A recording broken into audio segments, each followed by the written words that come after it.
अमर और संजना एक दूसरे को पसंद करते थे। उन दोनों की शादी भी हुई, लेकिन अमर को हमेशा डर लगा रहता कि एक दिन संजना उसे छोड़ देगी। उसे शक था संजना उसे धोखा दे रही है। धीरे धीरे वो संजना की हर एक गतिविधि पर नज़र रखने लगा। आते जाते टोकना और शक की नज़र से देखना तो रोज़ की बात होने लगी। संजना को यह सब बर्दाश्त नहीं हो रहा था और कुछ ही दिनों में नोक-झोंक ने झगड़े का रूप ले लिया। एक दिन बात हद से ज़्यादा बढ़ गई और संजना अमर को छोड़कर चली गई। अमर का डर सच्चाई बनकर सामने आ गया और अमर कहने लगा, मुझे तो पहले से ही पता था संजना मुझे छोड़कर चली जाएगी।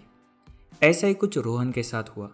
रोहन 12th एग्ज़ाम अच्छे मार्क्स के साथ पास करना चाहता है, लेकिन पढ़ाई में बिल्कुल भी ध्यान नहीं देता। जब कोई उससे पूछता तुम पढ़ाई क्यों नहीं करते, तो उसका जवाब होता, कोई फ़र्क नहीं पड़ने वाला, मैं वैसे भी फेल होने वाला हूँ। जब रिजल्ट आया तो जैसा रोहन ने सोचा था वही हुआ। रोहन फेल हो गया। ऊपर से रोहन कहने लगा, मैं तो पहले ही कह रहा था मैं फेल हो जाऊंगा।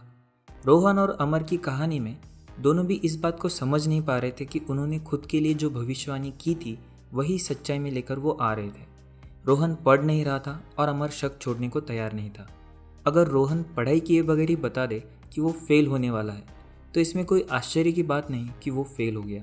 राजू की कहानी ये दोनों से अलग है। राजू 10th बोर्ड एग्ज़ाम में कम मार्क्स के साथ जैसे तैसे पास हो गया। राजू को खुद से कभी ज़्यादा उम्मीदें नहीं थी। हाँ, वो चाहता था कि उसे भी अच्छे मार्क्स मिले, वो भी रैंक में आए और मेडल्स भी मिले। वही राजू को लगता कि वो इतना होशियार नहीं है, इसीलिए कभी पढ़ने की कोशिश भी नहीं करता था। जब राजू 12th में आया तो उसने एक रैंक होल्डर लड़की की कहानी न्यूज़पेपर में पढ़ी कि कैसे वो लड़का 10th में कम मार्क्स के साथ जैसे तैसे पास हो गया था, लेकिन 12th में कठोर और जी तोड़ मेहनत करके वो रैंक में आया था। इस कहानी ने राजू को काफ़ी प्रभावित किया। उसे लगने लगा ये उसकी खुद की कहानी है और संकेत है कि उसका भविष्य अच्छा रहेगा। राजू ने दिन रात एक कर पढ़ाई करना शुरू कर दिया। उसे भरोसा था कि वो रैंक में आएगा। जब रिजल्ट आया तो राजू का रैंक 3 मार्क्स से चला गया। राजू का रैंक में आने का सपना पूरा नहीं हुआ, लेकिन राजू खुश था क्योंकि उसने खुद को साबित कर दिखाया कि अगर वो सच्चे दिल से कुछ करने की ठान ले तो वो कर सकता है। दोस्तों, ऐसा ही कुछ शायद आपके साथ भी हुआ होगा। इसी को सेल्फ फुलफिलिंग प्रोफेसी कहा जाता है।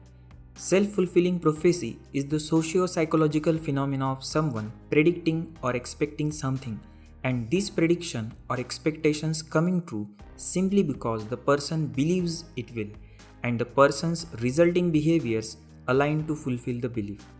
यानी कि कोई इंसान अगर खुद के लिए कुछ भविष्यवाणी करे या उम्मीद करे या फिर किसी और ने की भविष्यवाणी या उम्मीद को सच मानकर कार्य करे जिससे कि भविष्यवाणी सच साबित हो जाए। सेल्फ फुलफिलिंग प्रोफेसी में बिलीफ मतलब कि विश्वास की महत्वपूर्ण भूमिका है। फॉर एग्जाम्पल, राजू के केस में सबसे पहले राजू का खुद के लिए बिलीफ चेंज हुआ। जो काम कोई और कर सकता है वो मैं भी कर सकता हूँ, जिससे राजू के एक्सपेक्टेशंस बदल गए। मैं भी 12th एग्ज़ाम में रैंक में आऊँगा। एक्सपेक्टेशन बदलने से राजू का मन पढ़ाई में लगने लगा। जब अच्छा रिजल्ट आया तो राजू का आत्मविश्वास और भी ज़्यादा बढ़ गया। आगे राजू ने प्रोफेशनल एग्ज़ाम में भी कामयाबी हासिल की। सेल्फ फुलफिलिंग प्रोफेसी एक शक्तिशाली जरिया है जिसकी मदद से आप भी आपका भविष्य सुधार सकते हो। आगे दिए प्रिंसिपल्स को याद रखें। फर्स्ट, अच्छे एक्सपेक्टेशंस का परिणाम अच्छा तो बुरे एक्सपेक्टेशंस का परिणाम बुरा मिलता है। सेकंड, ये प्रोफेसी आप खुद के लिए कर सकते हो या कोई और आपके लिए कर सकता है। इस पर भरोसा रखना या नहीं रखना ये आपकी चॉइस होती है। थर्ड, सेल्फ फुलफिलिंग प्रोफेसी व्यवहार्य भी होनी चाहिए। किसी इंसान को कितना भी भरोसा हो कि पैसे की बारिश हो सकती है, रियलिटी में ऐसा हो ही नहीं सकता।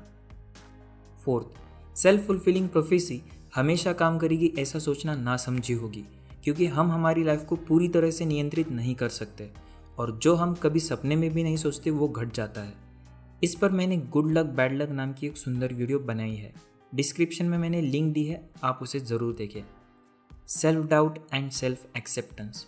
कोई कुछ भी कहे, लेकिन हमारी लाइफ में जैसा हम चाहते हैं वैसा ही होगा, इस पर भरोसा करना आसान नहीं होता। हमें हमारी क्षमताओं पर शक हो सकता है। Self doubt is common among the people. ऐसी सिचुएशन में आगे बढ़ने के लिए सेल्फ एक्सेप्टेंस आपकी मदद करेगा। अगर आपको एग्ज़ाम में 50 मार्क्स मिले हैं और आप चाहते हो कि आपको 90 मार्क्स मिले, तो सबसे पहले रियलिटी एक्सेप्ट करो। आज मुझे कम मार्क्स मिले हैं, आज मेरी क्षमताएं कम हैं, इन क्षमताओं को बढ़ाने के लिए मुझे और क्या क्या करना ज़रूरी है। जब हम हमारे वर्तमान को स्वीकार कर लेते हैं तो हमारे अच्छे भविष्य पर विश्वास रखना आसान हो जाता है। हमारा वर्तमान कमज़ोर है लेकिन भविष्य बेहतर होगा, ये विचार आपको शक्ति देगा। आप जिस फील्ड में आगे जाना चाहते हो उस फील्ड के सक्सेसफुल लोगों की ट्रू स्टोरीज पढ़ें, जिससे आपको पता चले कि किन विपरीत परिस्थितियों का उन्होंने सामना किया और कैसे कामयाबी को हासिल किया। कुछ रिकमेंडेड बुक्स की लिंक मैंने डिस्क्रिप्शन में दी है, हो सके तो ये बुक्स ज़रूर पढ़ें। दोस्तों, मुझे कमेंट में बताना आप और कौन से टॉपिक पर वीडियो देखना पसंद करोगे।